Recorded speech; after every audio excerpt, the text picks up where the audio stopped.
Ya, saya bersyukur hari ini kehormatan ada di tengah-tengah chapter yang fenomenal ya, Tomang chapter sepanjang masa. Saya bersyukur masih bisa menyaksikan beberapa kawan lama, Pak Akili, ya, Pak Agus Manta. Saya udah lama juga di Tomang chapter dulu, juga pada saat di Tangerang. Satu hal pada saat saya bertemu dengan kawan-kawan lama, saya bersyukur bahwa hidup ini sungguh indah dan singkat. Saya masih bisa bertemu dengan orang-orang yang saya kenal, saya kasihi, itu suatu berkat buat saya. Ya, berkat itu bukan hanya materi, uang, tapi persaudaraan teman masih bisa berjumpa. Siapa tahu, saya nggak tahu hari ini perjumpaan terakhir kan kita nggak tahu. Ya, tahu saudara duluan atau saya duluan yang dipanggil pulang. Tapi setiap saat ini waktu sangat berharga ya. Saya bersyukur masih bisa bertemu Pak Akili tadi, Pak Agus Manta di tempat ini. Yang lain-lainnya saya nggak tahu, kan masih banyak sekali yang uh, saya nggak lihat di tempat ini. Tapi satu hal, kesaksian saya bukan tentang bagaimana sukses story dari bisnis saya, karena panggilan saya agak berbeda, mungkin dengan teman-teman di Full Gospel. Pada tahun 2016 saya mengalami ditipu orang, bisnis saya, modal saya habis. Ya, pada saat itu kebetulan anak bungsu saya mau sekolah. Sebelumnya kakak-kakaknya itu sekolah di Australia, di Sydney. Saya dengan keterbatasan, anak ketiga bungsu saya juga usahakan untuk bisa berangkat sekolah di Sydney.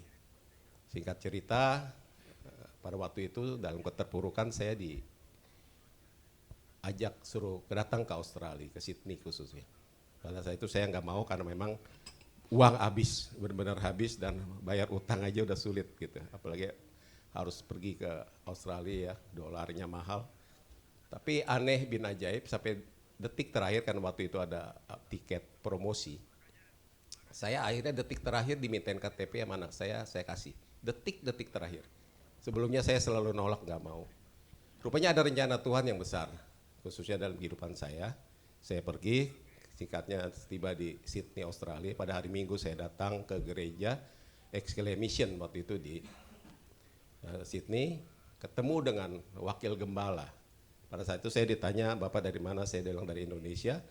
Bapak pelayanan di mana? Salah satunya saya sebut saya di Full Gospel. Waktu itu saya mantan presiden chapter Tangerang Kota. Kebetulan beliau itu rupanya regional presidennya ANZ ya waktu itu. Oh, dia bilang, wah kebetulan Pak, ini kita udah vakum sekian lama, mau nggak kita aktifin lagi? Nah, puji Tuhan, waktu itu saya langsung sambut. Singkat cerita, waktu itu presiden chapternya Arifin Chandra, sebelum ada Adam Teja dulu, Arifin Chandra. Saya dengan Pak Samuel Matair itu buka di Tempe, di IKEA. Itulah cikal bakal kami mulai lagi di Sydney, Australia, menghidupkan kembali chapter di ANZ. Dalam waktu singkat, tidak sampai 1 bulan saya bisa buka 3 chapter di Rhodes dan 1 tempat lagi. Nah, ini saya menyadari bahwa memang talenta yang Tuhan beritaruh dalam kehidupan saya bukan di dunia bisnis, tapi di dunia pelayanan. Saya sangat mudah sekali kalau mau buka pelayanan gitu. Cepat sekali, waktu itu hampir 5 chapter kami buka. Nah, sehingga waktu itu kan ANZ menjadi regional.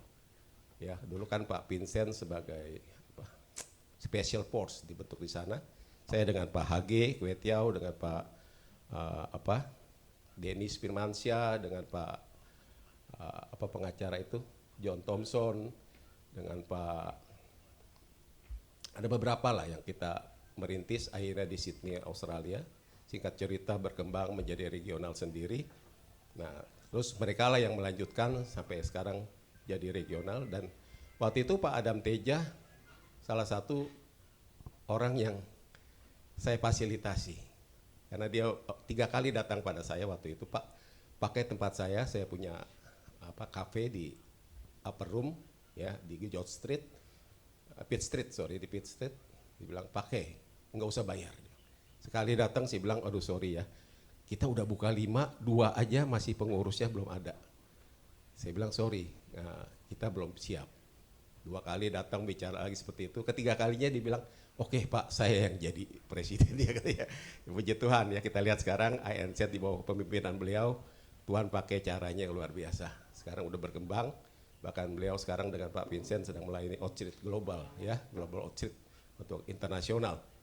Nah saudara, bagaimana di situ saya lihat Tuhan uh, ada tujuan visi Tuhan dalam kehidupan saya khususnya untuk mengembangkan pelayanan. Pada saat itu saya begitu mudah mengembangkan pelayanan, bahkan sampai di Melbourne itu, saya waktu itu dalam 2 minggu, saya sudah siap untuk buka sekaligus 5 chapter. Waktu itu saya kontak Pak Vincent ini gimana, siap nggak? Kita mau buka 5 chapter di Melbourne.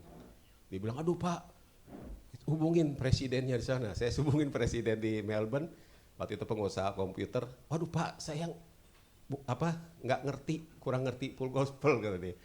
Jadi saya nggak siap, tolong hubungi Pak Vincent. Jadi di pingpong waktu itu ya belum siap lah. Tapi itu waktu itu benar-benar di Australia itu gemaknya udah luar biasa ya, terjadi revival. Bahkan teman-teman full gospel di Canberra, di kota-kota lain menghubungi saya, Pak tolong datang ke sini, bagi api kami akan fasilitasi. Nah waktu itu luar biasa terjadi kegerakan full gospel di ANZ. Dan saya pikir ya tugas saya sudah selesai lah, saya cuma hanya mengawali saja. Saya berdoa sama Tuhan, saya waktu itu minta mau ke Eropa. Ya, karena sana saya lihat banyak seperti Perancis, Inggris itu dihijaukan. Saya doa sama Tuhan, Tuhan saya mau apa yang sudah saya lakukan di Australia, saya mau juga lakukan di Eropa. Tapi Tuhan bilang enggak, pulang ke Indonesia, urus negaramu. Ya, jadi saya kembali ke Indonesia, sekarang saya lagi banyak buka organisasi di Indonesia, baik itu rohani, juga ada yang sekuler. Tadi saya ketemu dengan Pak Darvito, ya saya ajak gabung. Karena saya dengan Pak Desman Tarigan yang 2 minggu lalu khotbah di sini, sedang membuka namanya Rawinala Global. Yaitu untuk mempersiapkan Indonesia emas di tahun 2045.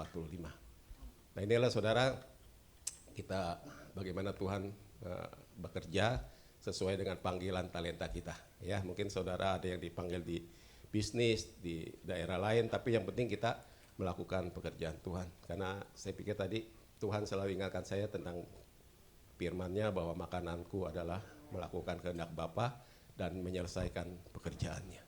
Waktu kita sangat singkat, oleh sebab itu saya berdoa, Tuhan kalau bisa apa yang menjadi tugas saya selama saya di dunia ini bisa saya laksanakan dengan baik.